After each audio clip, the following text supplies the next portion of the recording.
Hey, welcome to Graphic Policy Television GPTV. Right in my hands is Land of Living Gods, number 5. A pretty interesting finale. This wraps up the series. I don't know if we're going to get another volume. I kind of hope we do. It's by Isaac Mogajane, who's the writer. Santtos is the artist and colorist. Dave Sharpe is the letterer. All right, so Land of the Living Gods is about this girl who believes she can go find the Land of the Living Gods to kind of save society. Along the way, she's captured, she's sold into slavery. We kind of run into this barter townish place that's got a leader who thinks he speaks to the gods. We find another kid who may or may not be a byproduct of the gods and infused with part of their abilities.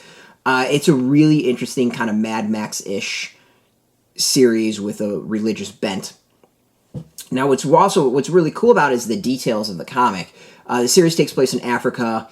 It's a lot of, well, I'll say kind of like African settings, dress as far as like clothing, but also really neat in that it uses African words throughout the dialogue, and it'll give you a translation, but you can generally understand what's being said in the comic itself. But to me, it's all small details that really kind of build the world, and I think the world building on this is so good. So this is the finale, and the finale kind of brings everything together in a really interesting way.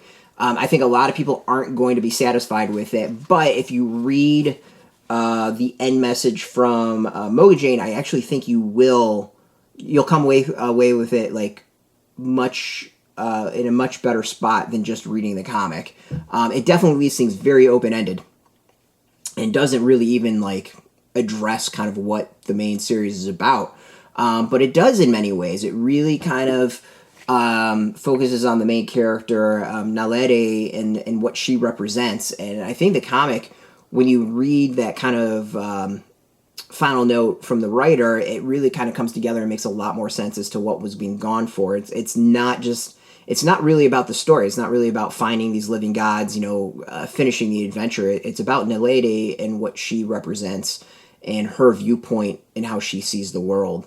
And honestly, there's something kind of touching about it. There's something really nice about how it goes. But the thing is that it leaves me wanting more. This is a really, really cool series, not just the setting, but again, the dialogue, the what people are wearing, the art style, everything. It's just a really, really unique, cool series that you just don't see from publishers in the West.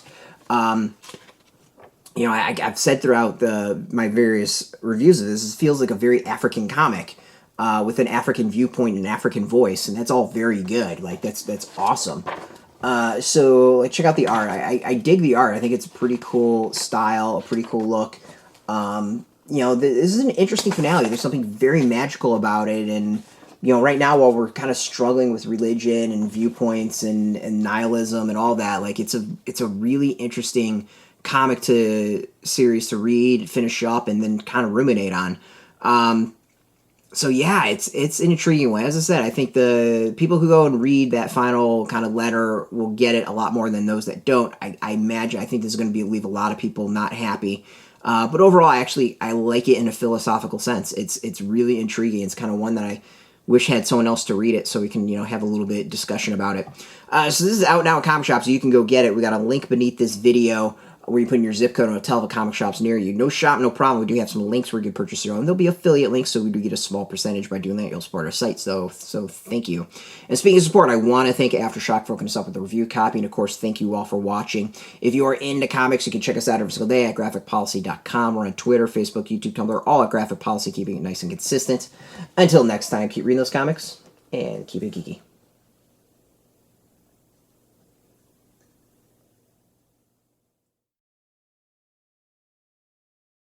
Hey, thanks for watching the previous video from Graphic Policy Television. Just by watching, you help support our site. Thank you so much. Now, if you're watching these videos, you probably care about geeky things like movies, television, comic books, toys, games, video games, you name it. You can go and subscribe right now to our YouTube channel to stay in touch and catch all the new videos, or check out our website at graphicpolicy.com. There's a nice link on this end of the video. But as always, thank you for watching. Keep on rocking and keep it geeky.